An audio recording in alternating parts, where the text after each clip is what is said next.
ভারতকে ডিস্টেবিলাইজ করতে দেশ বিরোধী চক্রান্ত, বিদেশি শক্তির হাত, বারবার এই ধরনেরই ইঙ্গিত দিচ্ছিলাম আপনাদের সামনে। এই হঠাৎ করে একটা ককরোচ জনতা পার্টির মতো একটা সোশ্যাল মিডিয়া এতটা পাওয়ারফুল হয়ে গেল কি করে রাতারাতি, এবং তারা এমন একটা আন্দোলন করে ফেললো যে আন্দোলনটা কার্যত এই মুহূর্তে গোটা পৃথিবীর অন্যতম শক্তিশালী রাজনৈতিক দলকে কার্যত কিছুটা হলেও সাময়িকভাবে তাদেরকে মেনে নিতে বাধ্য করা গেল। এটা কি শুধুমাত্রই তাদের একক প্রচেষ্টায়? এর পেছনে কি বিদেশি হাত নেই? আমি আজকে আপনাদের সামনে দেখাবো যে এর পিছনে কিভাবে বিদেশি শক্তি রয়েছে। বিশেষ করে ভারতকে ডিস্টেবিলাইজ করতে যেরকম ভারতে যা শত্রুরা রয়েছে, তারা একেবারেই এটাকে সেরা মওকা বলে তারা মনে করছে। তার কারণ এশিয়ার মধ্যে একমাত্র ভারত যারা এখনো পর্যন্ত মাথা তুলে দাঁড়িয়ে রয়েছে।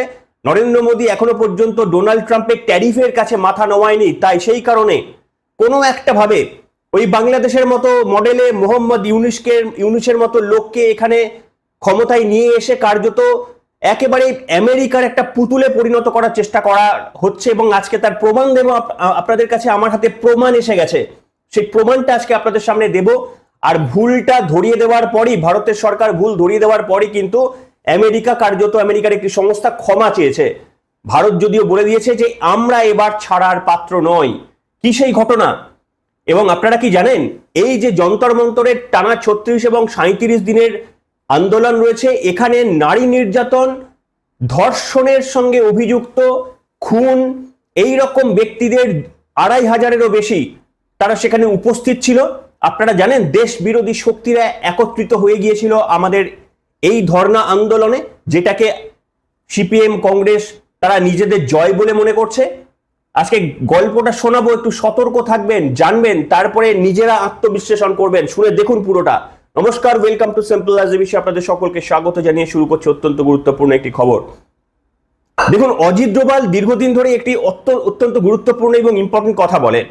তিনি বলেন যে we don't care about our enemy countries, we care about those Indians who live here but always stand against the national interest.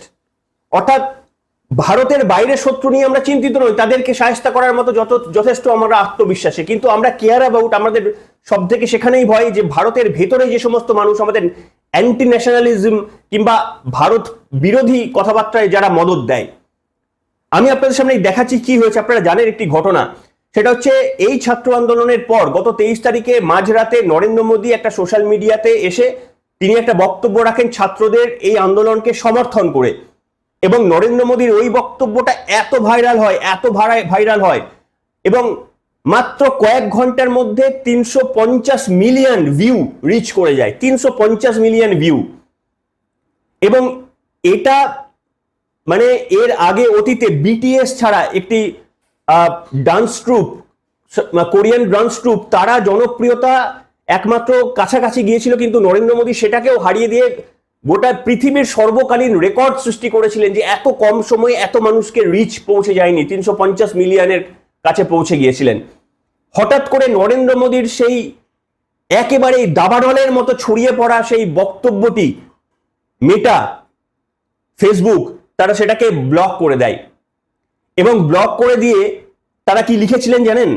সেই ব্লকে তারা লিখেছিলেন যে the attached media isn't available in your region due to a legal request.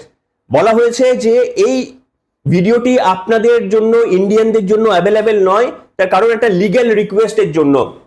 এখন প্রশ্ন হচ্ছে, দেশের সর্বোচ্চ প্রশাসনিক প্রধান, তাকে লিগ্যাল রিকোয়েস্ট পাঠালো কে?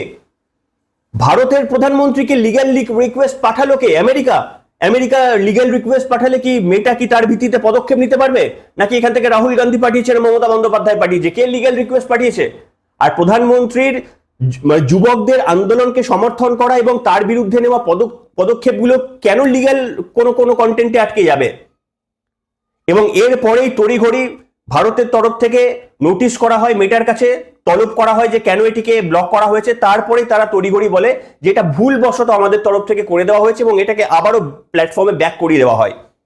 কিন্তু ভারতের তরফ থেকে পরিষ্কারভাবে স্ট্যান্ড জানানো হয়েছে যে না, আমরা ছাড়ার পাত্র নই, আমরা এর রুট কজ জানতে চাই, আমরা পৌঁছাতে চাই ওখানে যে আপনাদের কে এই লিগ্যাল কন্টেন্ট এটা আটকানোর জন্য কে আপনাদের বলেছিল, এর পেছনে যুক্তি কি রয়েছে।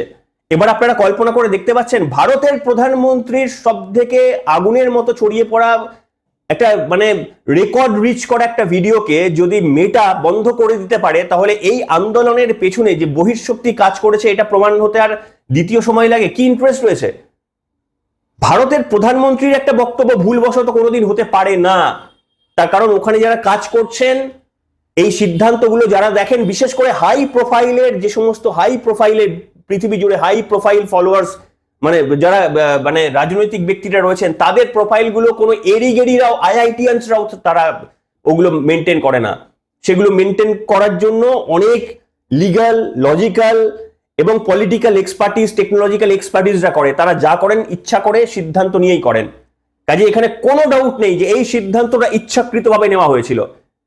আপনাদের এটা সন্দেহ হয় না যে আমি যখন বলি যে নরেন্দ্র মোদীর মানে এগেনস্টে একটা ডেফিনেটলি একটা প্ল্যাটফর্ম দরকার, একটা রাজনৈতিক দল দরকার, তবে সেটা কংগ্রেস নয়, সেটা তৃণমূল কংগ্রেস নয়, সেটা সমাজবাদী পার্টি নয়, সেটা আম আদমি পার্টি নয়, যারা একেবারেই বিজেপির মতো মতাদর্শ নিয়ে চলবে কিন্তু বিজেপির যে ছোটখাটো ভুলগুলো রয়েছে সেগুলো রেকটিফাই করে আরো কোনো বেটার অফার ভারতীয়দের জন্য করবে, এরকম একটা রাজনৈতিক দল আমরা সৃষ্টি করব।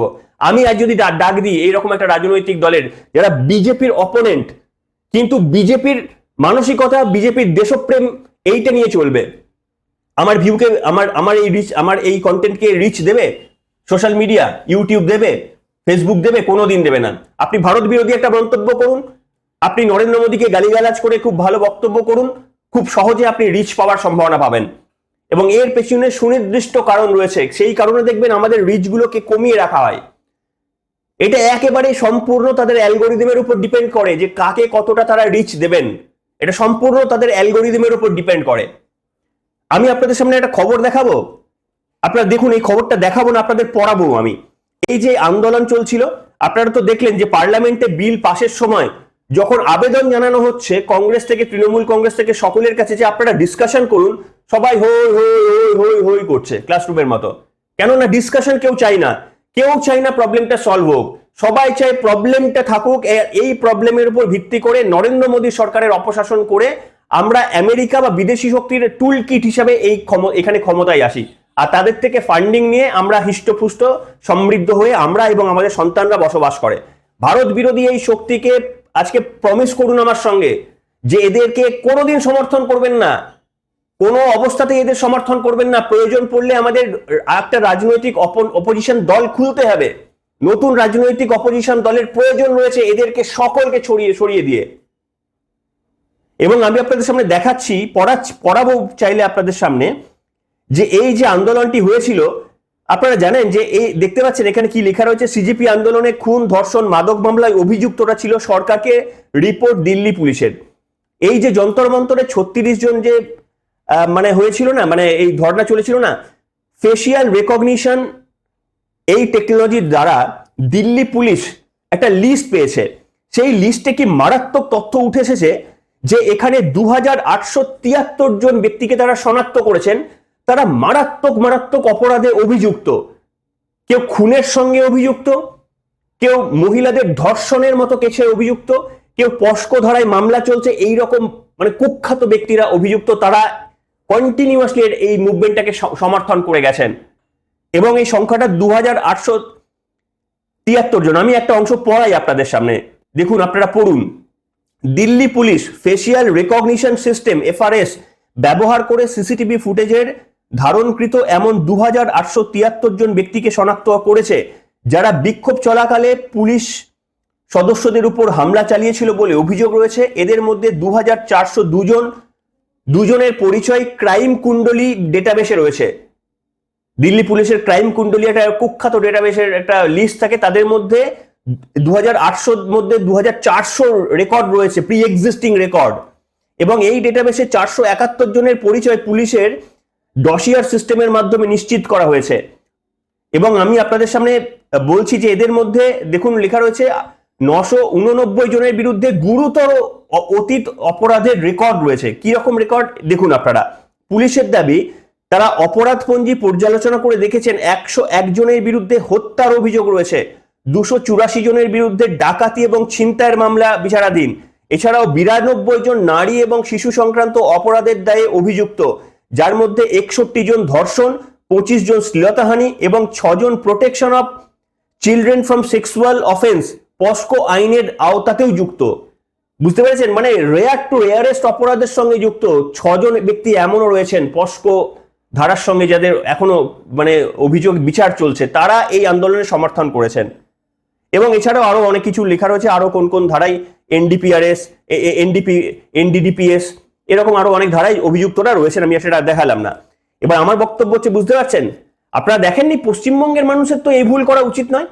পশ্চিমবঙ্গের মানুষ মমতা বন্দ্যোপাধ্যায়ের সময় দেখেননি যে কিভাবে গুন্ডারা একত্রিত হয়ে গিয়েছিল? আজকে মানে বিজেপি সরকার আসার পর এই গুন্ডারা কিভাবে মানে একদম জোকের মতো ঘুরে বেড়াচ্ছে, যেন ভাজা মাছটি উল্টে খেতে পারে না। আবার হট করে যদি ক্ষমতার পরিবর্তন হয়ে যায়, এদের রূপটা চিনতে পারবেন। আর এই ভুল করে কেউ? পশ্চিমবঙ্গের মানুষ অন্তত জীবনে এই ভুল করবেন না। আবারও বলছি, হয়তো 20 বছর থাকার পর বিজেপিকে বিরক্তি লেগে যেতে পারে, 5 বছর থাকার পরও বিজেপিকে বিরক্তি লেগে যেতে পারে। বিজেপির অল্টারনেটিভ দল আমাদের তৈরি করতে হবে। কিন্তু যদি ভাবেন এই মূল্য বৃদ্ধি হচ্ছে বলে আমি সিপিএম কে ভোট দেবো, এই মূল্য বৃদ্ধি হচ্ছে বলে আমি কংগ্রেসকে এখানে ক্ষমতায় আসবো বা তৃণমূলকে ক্ষমতায় আসবো, তাহলে বিশ্বাস করুন, তাহলে আর আপনার 18 বছর হয়েছে কিনা আমার সন্দেহ আছে।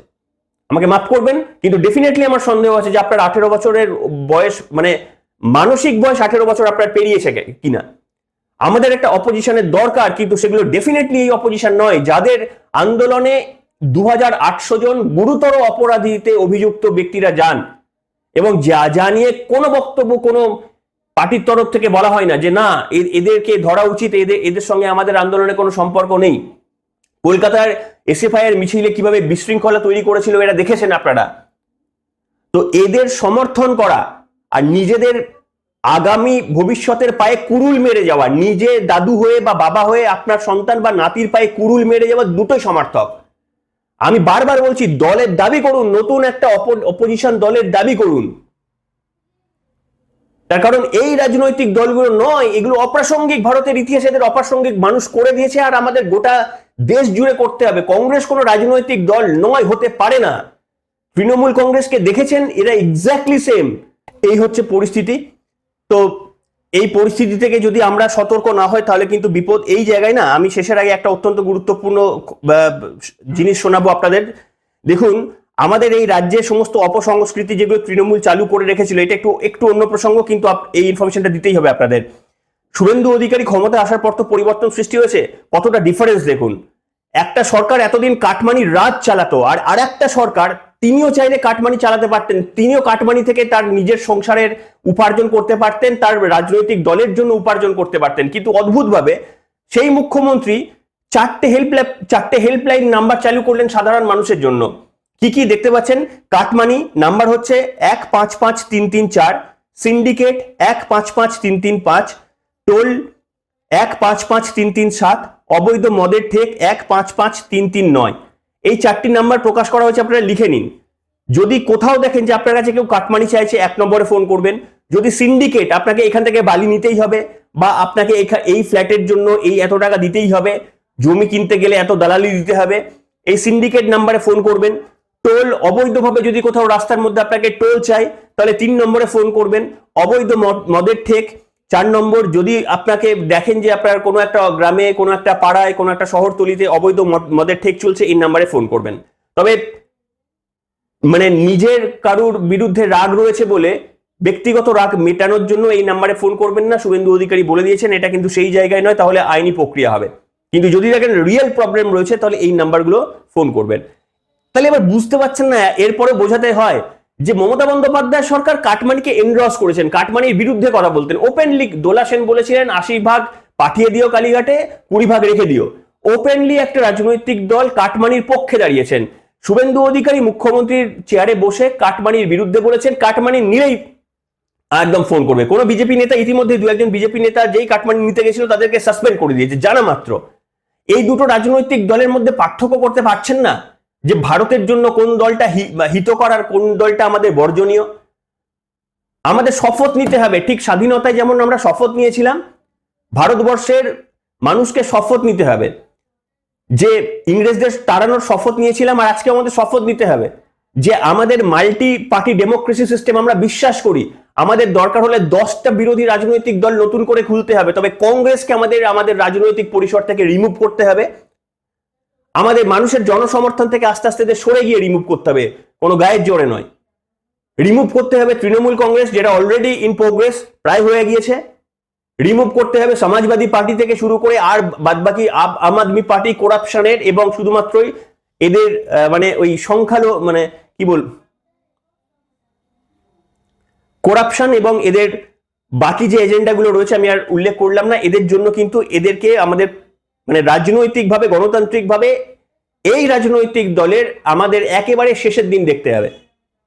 মোদী বিরোধী যা বিক্ষোভ থাকবে নতুন রাজনৈতিক অপোনেন্ট দল তৈরি করে মোদী বিরোধী ভোটটা আমাদের ওখানে দিতে হবে।